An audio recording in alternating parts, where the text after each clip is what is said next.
నిజంగా ఆ రోజు డిఎస్పీ గారు కైలు సే గారు ఆయన లేకపోతే ఖచ్చితంగా అలా జరగవు. అదే సార్ అంటే కొంచెం అనుబంధం. Okay sir okay sir.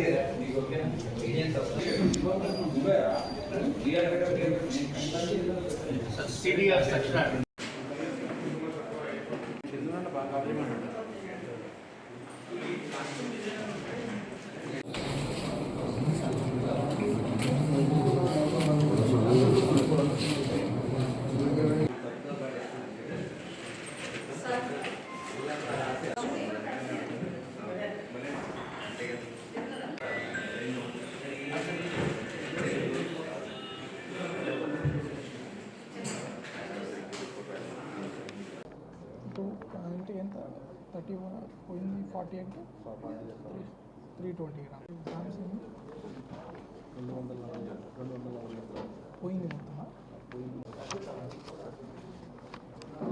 ఎంత రికవర్ చేసాం మనం. మీడియా మిత్రులందరికీ నమస్కారం అండి.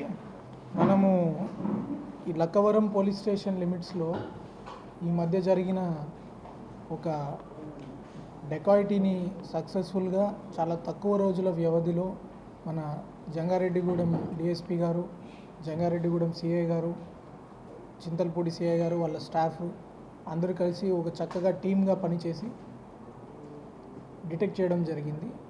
ఈ డిటెక్ట్ చేయడమే కాకుండా దాంట్లో 246 గ్రాముల బంగారు కూడా వాళ్ళకి రికవర్ చేయడం జరిగింది. ఈ ఘటనలో ఈ గ్యాంగ్ అంతా కూడా ప్లాన్డ్గా స్టువర్ట్పురం నుంచి వచ్చిన దొంగలు వీళ్ళు. స్టువర్ట్పురం నుంచి వచ్చి ఈ వృద్ధులు కొంచెం బాగా ఉన్నవాళ్ళు హ్యాపీగా ఉన్నారన్నది గమనించి వాళ్ళ దగ్గర నుంచి ఎలా ఈ డబ్బు కొట్టేయాలా, వాళ్ళ దగ్గర నుంచి ఎలా దోచుకోవాలి అన్నది ప్లాన్ చేసుకొని అక్కడ ఇల్లు అంతా అబ్జర్వ్ చేసుకోవడం, రెక్కీ చేసుకోవడము ఈ ముఠా చేసింది.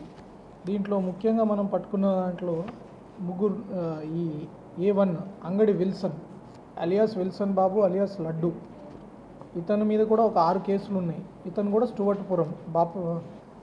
స్టువర్ట్పురం ఇతను.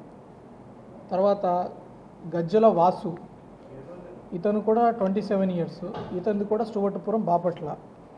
ఇంకొక అతను కావేటి ప్రసాద్ చిన్న అలియాస్ రమేష్, ఈయన మీద కూడా ఒక 12 కేసులు ఉన్నాయి, వాడు ఇన్వాల్వ్ అయినాడు దీంట్లో. A4 దేవర శ్రీరామమూర్తి, వీడు మరీ విచిత్రం. వీడి 78 సంవత్సరాల వయసు వేసుకొని ఈ పాత పరిచయాలు ఈ స్టువర్ట్పురం దొంగలు పెట్టుకొని, అంతకుముందు ఎక్స్కేడీ షీట్ అనమాట.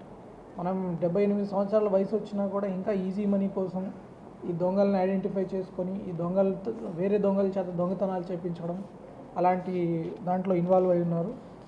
A5 షేక్ బాజీ, ఇతను కూడా ఈ గ్యాంగ్కి సహకరిస్తూ రెక్కీ చేయడము అలాంటి పనులు చేయడము ఈ డెకాయిటీలో పార్టిసిపేట్ చేశారు వీళ్ళు. దీని నుంచి ఈ నలుగురిని కూడా ఈరోజు అరెస్ట్ చూపించడం జరుగుతుంది. ఒక ముద్దాయి పరారీలో ఉన్నాడు, అతన్ని కూడా త్వరలో పట్టుకోవడం జరుగుతుంది. ఈ ఏదైతే ఈ దొంగతనాన్ని మనము సక్సెస్ఫుల్గా ఛేదించారో మన సిఐ గారు, ముఖ్యంగా జంగారెడ్డిగూడెం సిఐ గారు, వాళ్ళ టీము, జంగారెడ్డిగూడెం ఎస్ఐ గారు, ఈ లక్కవరం కానిస్టేబుల్స్ అయితేనేమి, Jangareddygudem sub divisional officer DSP గారు, చింతలపూడి సిఐ గారు, వీళ్ళందరూ కూడా చాలా చక్కగా వర్క్ చేసి డిటెక్ట్ చేశారు. కానీ మనం ప్రజలు గుర్తుపెట్టుకోవాల్సింది, క్రైమ్ జరగకుండా ఆపడం ఎలాగా, మనం ప్రివెంటివ్ స్టెప్స్. పోలీస్కి ఎంత బాధ్యత ఉందో క్రైమ్ జరగకుండా ఆపడము అంతే బాధ్యత పబ్లిక్ కూడా ఉంది. మన ఇంట్లో ఇప్పుడు వీళ్ళ ఉదాహరణకు చూసుకుంటే పిల్లలు కూడా గుర్తుపెట్టుకోవాలి, మన ఇంట్లో వృద్ధులు ఉన్నారు, వాళ్ళ ప్రాణాలకి మనం జాగ్రత్తగా ఉండాలి అనుకున్నా, వాళ్ళని జాగ్రత్తగా కాపాడుకోవాలనుకున్నా ఇంట్లో సీసీటీవీ కెమెరాలు మనం ఇన్స్టాల్ చేసుకోవడం. ఇంత ఆస్తి మనం ఇంట్లో పెట్టుకుంటున్నప్పుడు ఒక 10,000 రూపాయల సీసీటీవీ కెమెరా మనం పెట్టుకోలేమా? అంతేకాకుండా ఇంట్లో బంగారము ఇంత పెద్ద మొత్తంలో ఎట్టి పరిస్థితుల్లోనూ మీరు స్టోర్ చేయొద్దు. లాకర్ ఫీజులు కూడా చాలా తక్కువ రేట్లో ఈ మధ్య అందుబాటులో ఉంటున్నాయి. ఈ లాకర్ సౌకర్యాన్ని ఉపయోగించుకోండి. ఈ లాకర్ సౌకర్యం మనం ఉపయోగించుకోకుండా ఇంట్లో పెద్ద గోల్డ్ వస్తువులన్నీ పెట్టుకున్నప్పుడు ఖచ్చితంగా మనకి రిస్క్ ఉంటుంది, అట్రాక్ట్ అవుతారు. ఓన్లీ బయట నుంచి వచ్చే దొంగలనే కాకుండా వేరే రకాల పని చేసే వాళ్ళు కానీ సర్వెంట్స్ నుంచి కానీ రకరకాల మార్గాల్లో ఈ ముప్పు ఉంటుంది. కాబట్టి వృద్ధులకి అవగాహన లేకపోయినా కనీసం పిల్లలు మీ పేరెంట్స్ ఉన్న ఇళ్లల్లో సీసీటీవీలు అమర్చడం కావచ్చు, మీ పేరెంట్స్ ఉన్న ఇళ్లల్లో ఈ సీసీటీవీలు అమర్చే సీసీటీవీల్లో కూడా మోషన్ డిటెక్షన్ సీసీటీవీలు పెట్టుకుంటే ఇంట్లో ఎవరైనా లేని వాళ్ళు వచ్చినా, చాలామంది అబ్రాడ్ వెళ్తారు, దసరా సెలవులకి పిల్లల దగ్గర వెళ్తారు, అట్లాంటప్పుడు డైరెక్ట్గా మీకు నోటిఫికేషన్ వస్తుంది మీ ఇంట్లో మీరు లేని సమయంలో ఎవరో వచ్చారని. ఆ వీడియో కూడా సేవ్ అవుతుంది. ప్లస్ లాకర్లను కూడా విరివిగా వాడాల్సిందిగా నేను కోరుకుంటున్నాను. ఇలాంటి జాగ్రత్తలు మీరు తీసుకుంటే ఖచ్చితంగా పోలీసుకి కూడా ఒక సహకారం అవుతుంది. అంతేకాకుండా ఎక్కడైతే వృద్ధులు ఉంటారో ఇవాళ రేపు మనం చూస్తున్నాము, మానసికంగా కూడా వాళ్ళకు ఒక తోడు అవసరము. ఈ డాగ్స్ అనేవి ఈ మనుషులకి చాలా నమ్మకమైన జంతువులు. అలాంటి డాగ్స్ని కూడా మనం ఇళ్లలో ఏర్పాటు చేసుకోగలిగితే, పెంపుడు కుక్కల్ని మీ వృద్ధులైన మీ పేరెంట్స్కి మీరు కానీ గిఫ్ట్గా ఇవ్వగలిగితే అది వాళ్ళ ప్రొటెక్షన్కి చాలా మంచిగా పనిచేస్తుంది. సో ఈ ప్రజలను రక్షణ, మన సొంత ఆస్తి రక్షణ ఓన్లీ పోలీస్ బాధ్యత అనే కాకుండా పోలీస్ ఎలాగూ ఉంటారు, పోలీస్కి తోడు మనం కూడా ఏం చేయాలనేది ఒకటి ఆలోచించి మనం తీసుకోవాల్సిన జాగ్రత్తలను నెగ్లెక్ట్ చేయకుండా ఉండాలని ప్రజలకి నా ద్వారా విజ్ఞప్తి. Thank you. అలర్ట్గా ఉన్నారు. అలాంటి దొంగల ముఠాలు మధ్యప్రదేశ్ నుంచి వచ్చిన దొంగల ముఠాలే కాదు, చాలామంది బ్రతుకు తెరువు కోసమో లేకపోతే ఎక్కడి నుంచో దొంగలు అక్కడ ఐడెంటిటీ ఉంటుంది కాబట్టి ఇక్కడికి వచ్చి నేరాలు చేయడానికి ట్రై చేస్తుంటారు. అట్లాంటి వాళ్ళని రిపోర్ట్ చేయాల్సిన బాధ్యత పబ్లిక్ మీద ఎంతైనా ఉంది. 112కి మీరు ఫోన్ చేసి ఫలానా వ్యక్తి అనుమానాస్పదంగా తిరుగుతున్నాడు, ఫలానా వ్యక్తి ఫలానా స్టేట్ నుంచి వచ్చారు అని మనకి సమాచారం అందించాలి. అలా అందిస్తే హోటల్ యజమానులు కానీ లాడ్జ్ యజమానులు కానీ మీకు ఎలాంటి ఇబ్బందులు ఉండవు. రేపు వాళ్ళు ఏదైనా నేరానికి గురైతే ఖచ్చితంగా మీకు కూడా మళ్ళీ పోలీస్ స్టేషన్కి పిలవడము, మీ వాంగ్మూలం తీసుకోవడం మీకు కూడా ఇబ్బందే.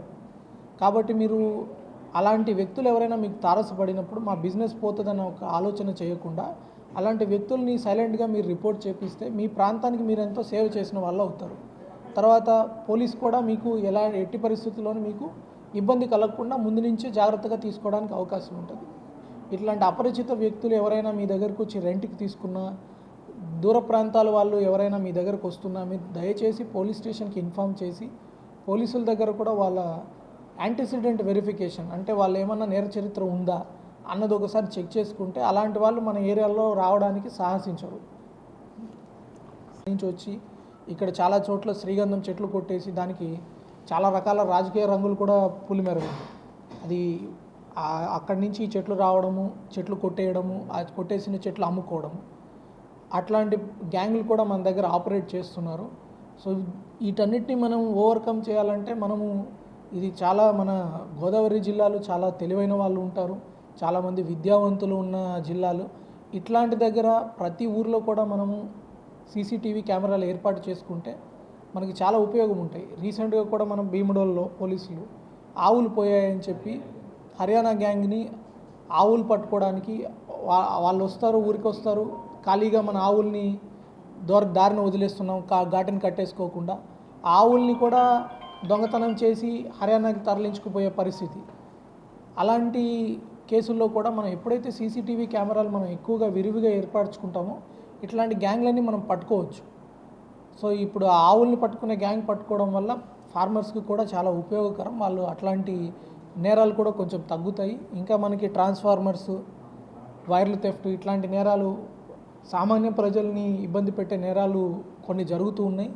దానికి ఒక మెయిన్ మార్గం ఏమంటే మన ఊరికి ఎవరు వస్తున్నారు, మన ఊరి నుంచి బయటకు ఎవరు వెళ్తున్నారు అన్నది కానీ మనం ప్రతి ఊరిలో కూడా ఒక 4-5 సీసీటీవీ కెమెరాలు మన ఎంట్రన్స్ ఎగ్జిట్ కానీ మనం ఏర్పాటు చేసుకోగలిగితే ఇలాంటి దొంగలన్నింటినీ మనం పట్టుకొని స్లోగా జైల్లో పెడితే మన పాడి పంటలు కానీ ఇంకొక ట్రాన్స్ఫార్మర్లు కానీ ఇబ్బంది లేకుండా ఉంటాయి.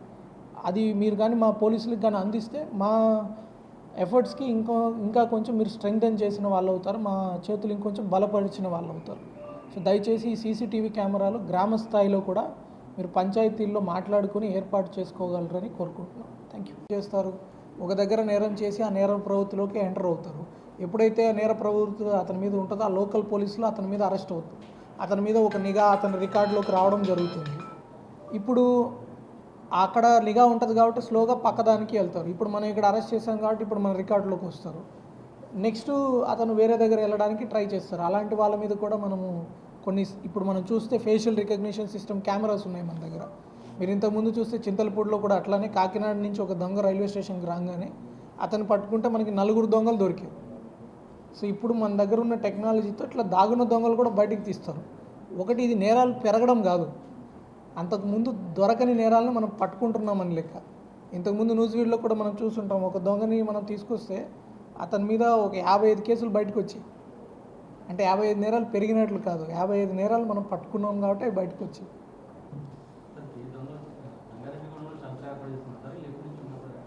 జంగారెడ్డిగూడెంలో షెల్టర్ ఏర్పాటు చేసుకోలేదు. జంగారెడ్డిగూడెంలో ఇంటి ఎదురుగా ఉన్న వ్యక్తులు సహకరించారు వీళ్ళకి.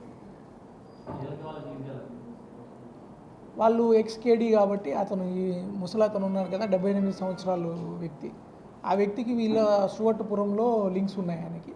అతను పాత దొంగ, అతను ఆ ఏరియాలో ఉండడము, ఆ పక్కన ఇంటి వాడితోటి కోఆర్డినేట్ చేసుకొని అత్యాశకు పోయి చిక్కుకున్నాడు.